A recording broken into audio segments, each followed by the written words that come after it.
Hey guys, these are just some tips and tricks that will help you become a better mentor and enhance your teaching.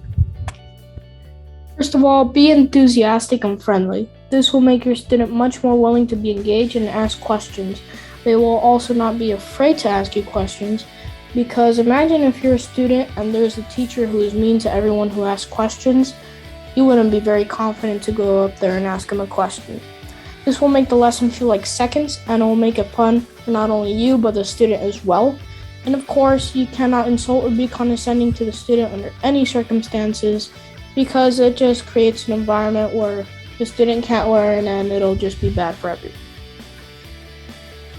Know your student. You should not be teaching every student the same way or you're doing something wrong. Like, you can't teach an 8th grade student the same way as a 3rd grade student. The speed of the lesson can vary, and the method of thinking can vary from student to student, even in the same grade.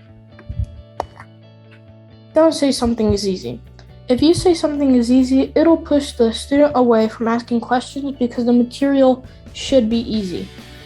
It'll just make them feel like less intelligent and with less confidence to do the question.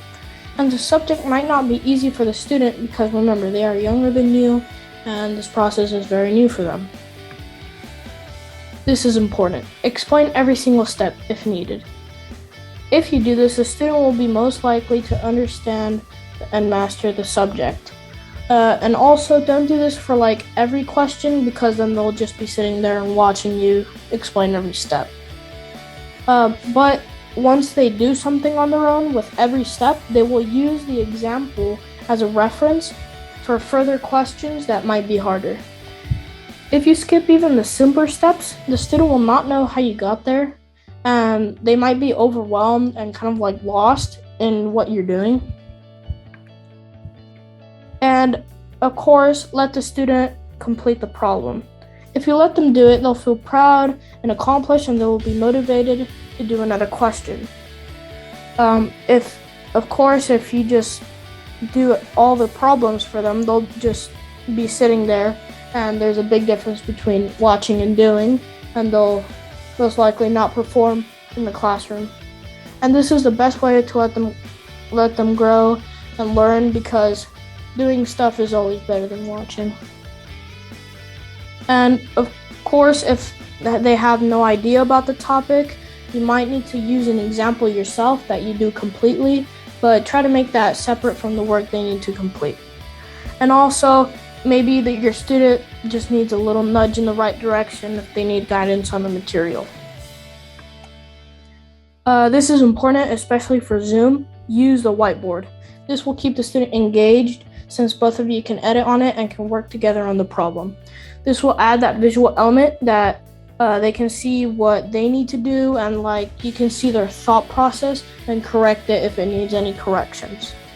And also it'll help kind of erase the verbal confusion because a lot of people can't really learn by someone just speaking about something. This is kind of also like the whiteboard, share screen and annotate. You can actually share your screen and pull up a picture if needed of the process or equation of a particular problem. Like if they're doing quadratics, you might need to pull up the quadratic equation. You can also let the student share their screen, show you their work on the computer, and you can see the specific types of questions. This will keep the student engaged and it will add, of course, that visual element that will help many students. If your student shares their screen with their homework problems, you can use the annotate feature on Zoom to write on the screen like the whiteboard and help them work out the problems. For geometry questions, since most of the work already has shapes on them, you don't need to go to the whiteboard and draw everything. You can just share screen and annotate on it. Now, review the concepts. If you have time, review the material you have taught to make sure the student understands the process.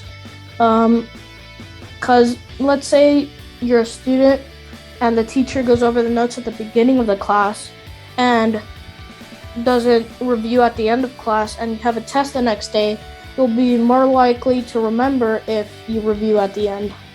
This also can show how well you taught the lesson and how much you need to go over again, so the student can ask questions about anything, and so they don't do those little tiny mistakes. This will help the student again remember when you call off the meeting without reviewing. The student might forget what they learned the next day. And that is the end of the presentation. If you have any questions, feel free to contact us through email, Instagram, or WhatsApp. And thank you guys for listening.